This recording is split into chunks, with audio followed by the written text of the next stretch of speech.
boy Dequan, the director of Meraki Consulting and Mentoring, where, we just have candid conversations, right? Where we put away all facades, where we're vulnerable with one another, right? No titles. That doesn't matter, right? Because at the end of the day, we're people. At the end of the day, we're human. We feel, we love, we cry.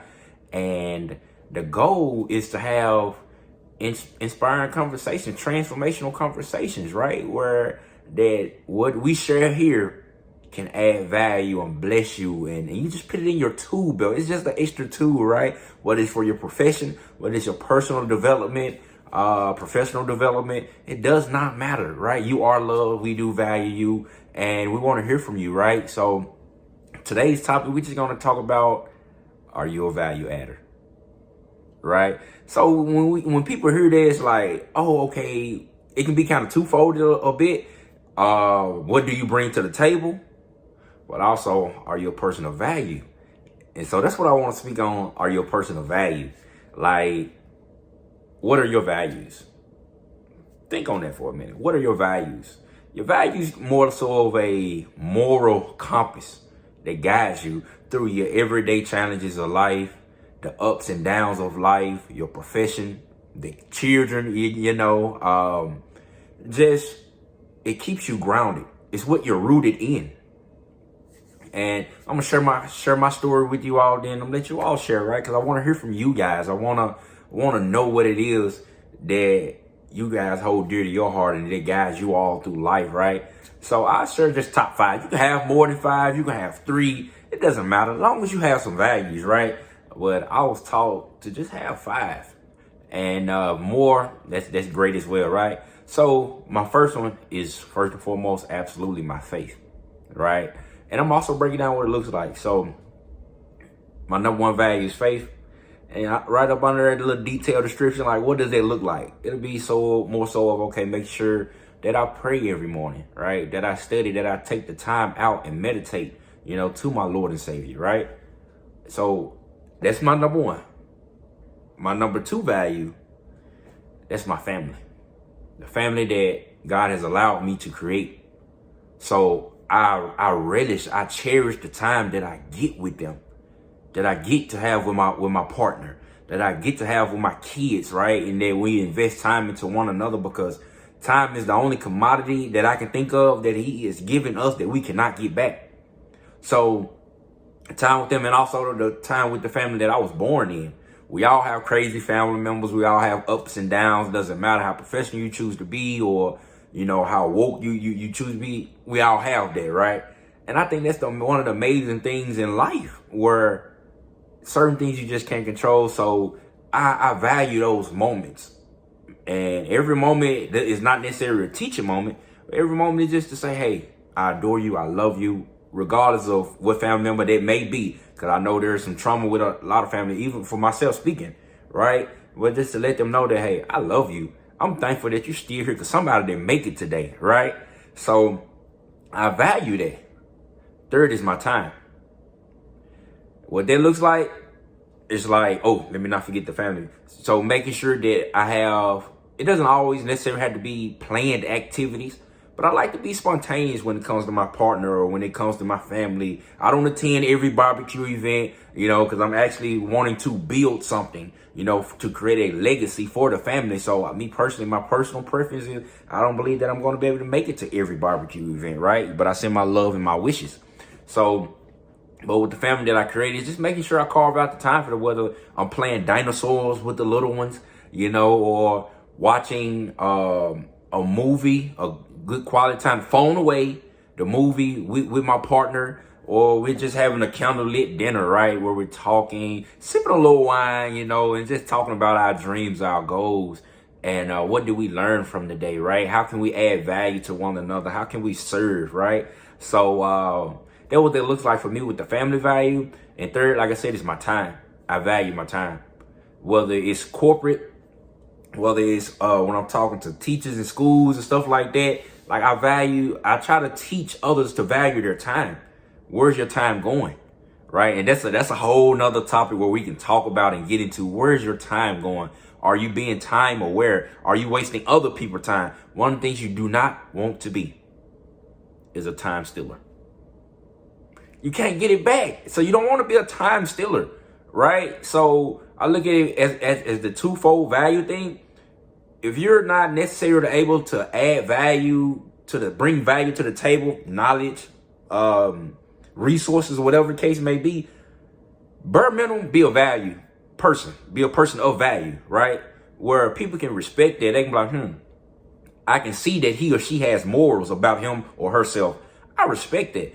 Whether people like you or not, people are going to tend to respect that you have values, and it's going to show. Your values are going to show, right? So, of course, we're going to take a dive into how you can find those things and how to just go about it, right? So my time is like, I do time-based activities.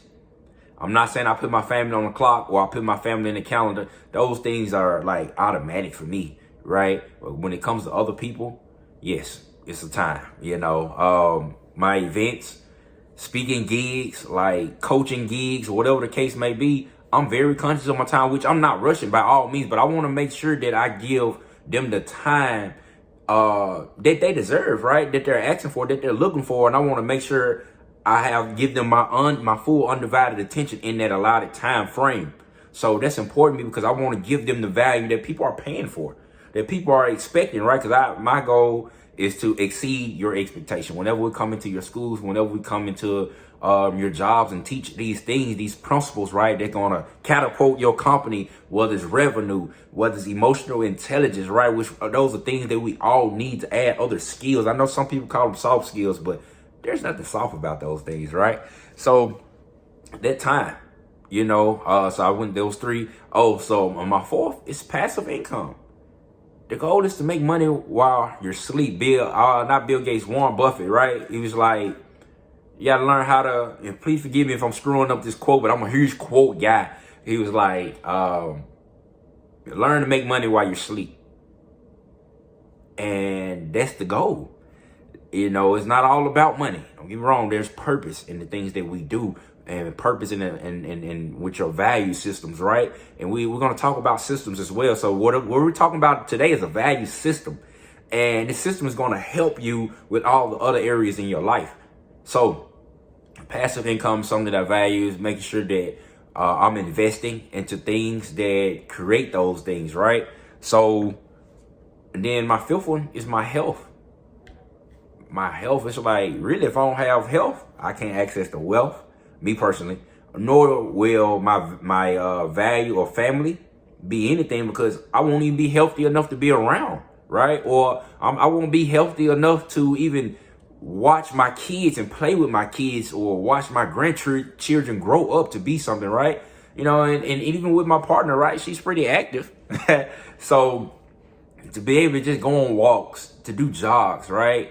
Health. So those are my top 5. I want to share a quick story with you all of a man who was to now and where they're going, right? Like I said, we're all going to go on a journey together, right? Every time that we come and talk, every time that we invest into one another, I thank you all for investing into me and to just hear my story and allowing me to be vulnerable with you all. So I thank you.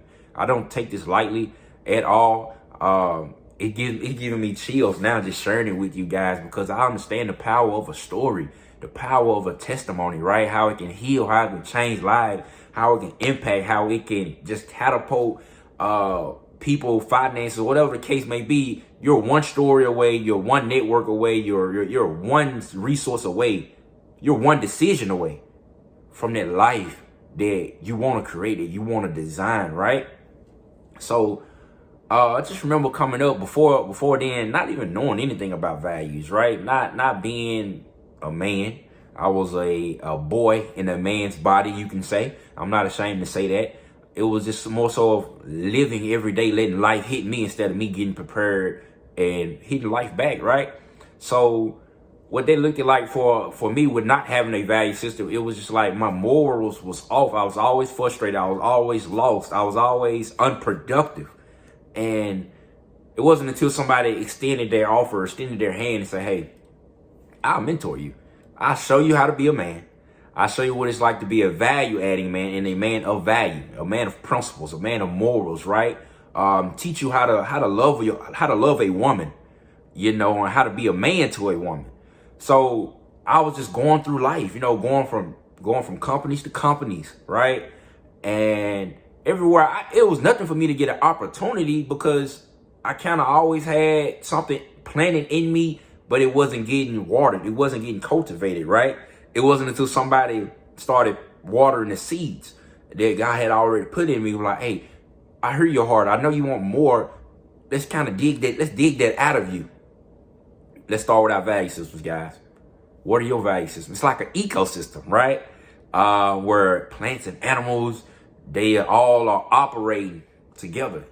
Your value system is going to operate with who you are, right? So it's just like if you see injustice, and when you see injustice, it makes you angry, it makes you sad, it makes you want to cry, right? To the point where you feel the urge to do something about that.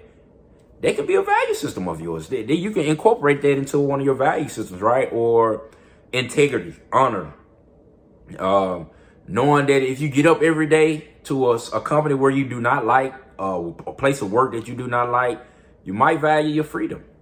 You value, or you're at a dead end company where there's no growth.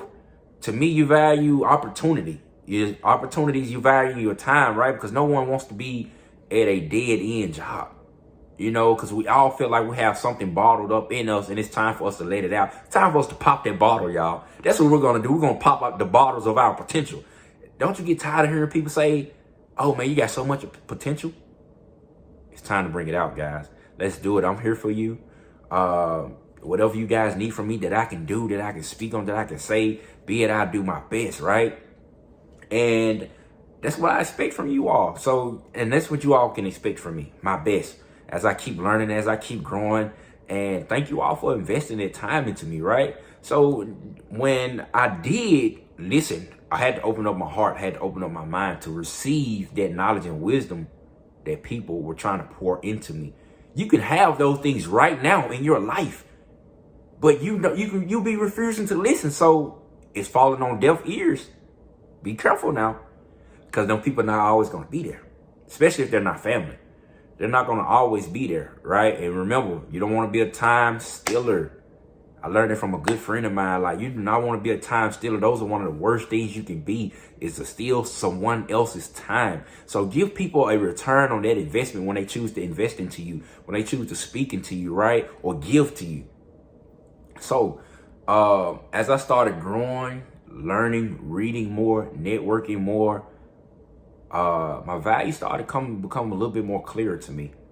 And ever since then, it's like, I don't want to waste time in areas that's not valued, that don't go support my values.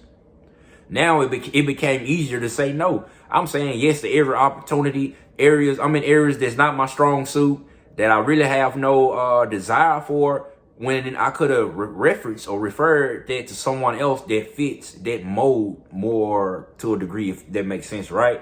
Now it's like, hey, I know what it is that I'm learning now, because I'm still gonna learn to the day that I die. I'm learning what it is that I'm great at. So now I know the value systems and the things that I desire, things that I want, where I know that I can create more value in by knowing my value systems.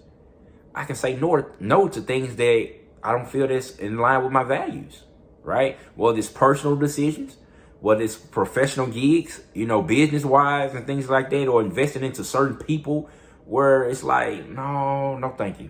That's all right. But hey, I do know someone that I do believe that add value to you, or that's right up your alley, right? So it makes it easier to say no. Also, life is a little bit more sweeter. It just tastes better, right? It just look better. So you can identify other people that don't have values. Think about it. You are able to identify other people that don't have values. Seriously.